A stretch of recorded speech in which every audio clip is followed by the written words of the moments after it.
Sustainability is the new watchword for a huge and growing band of consumers. Perhaps unfairly, the packaging industry is seen as one of the biggest environmental offenders.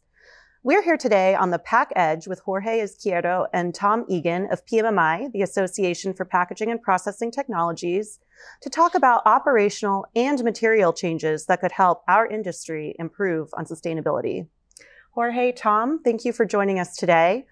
We know that despite the challenges, sustainability presents a wonderful opportunity for businesses facing increasing competitive and economic pressures. Can you explain further? Sure, Liz. For sure, the implementation of sustainable initiatives, it's a challenge for many companies, but you need to look at the whole picture. It's a challenge, but it also offers significant opportunities.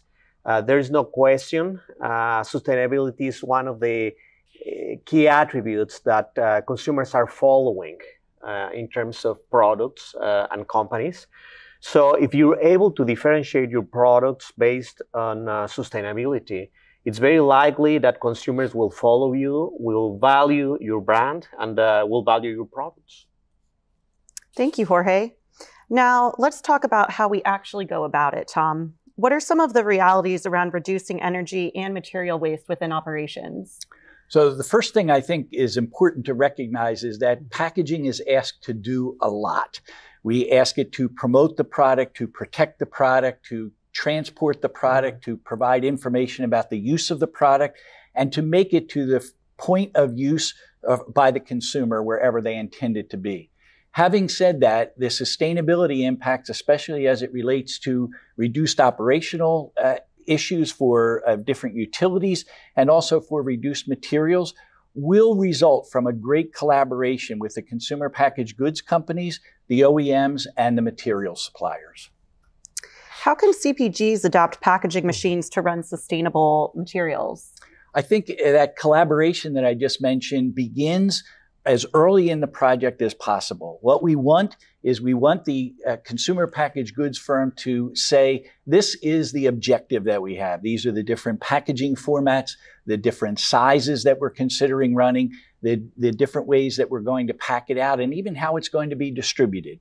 And then once we have that, we go on to say that, okay, as a collaboration, OEMs can begin to produce machines that are utilizing utilities in the most effective manner possible. That's air, water, power generation, so that you minimize all of the expenses associated with that and frankly, just reduce the use of it overall. When you go to the materials suppliers, there you're working with companies that are actively engaging in finding the packaging format, the packaging material that's going to work to provide still all those things we ask of packaging. And one area that I think is sometimes left out, and it would be very beneficial, is to involve the universities more. It's an element, especially for the universities, to take a look and say, we can help with some of the research we're doing, with some of the training that we're doing in order to provide ideas to the consumer packaged goods firms.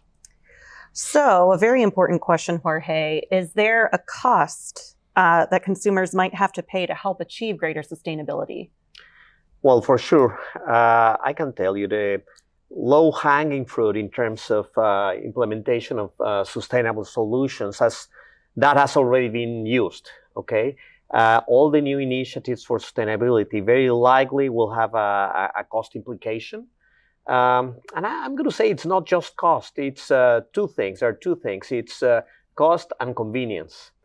Many of the new technologies, new sustainable alternatives for packaging, they don't necessarily offer the same level of barrier as traditional materials. So what we're expecting to see is two things. Number one is very likely an impact on consumers in terms of what they need to pay, the actual cost, but also on the convenience, mainly in terms of shelf life. You know, it's very likely products won't have the same shelf life, but we all need to understand, you know, there's a compromise that we need to address, and there's solutions that we need to live with. Absolutely. Well, Tom and Jorge, thank you so much for sharing your insights today. We encourage you to download PMMI's 2022 white paper on achieving packaging sustainability on pmmi.org to find out more. And for more information and to register for Pack Expo International on October 23rd through 26th in Chicago this year, be sure to visit packexpointernational.com. Thank you and see you on the next episode.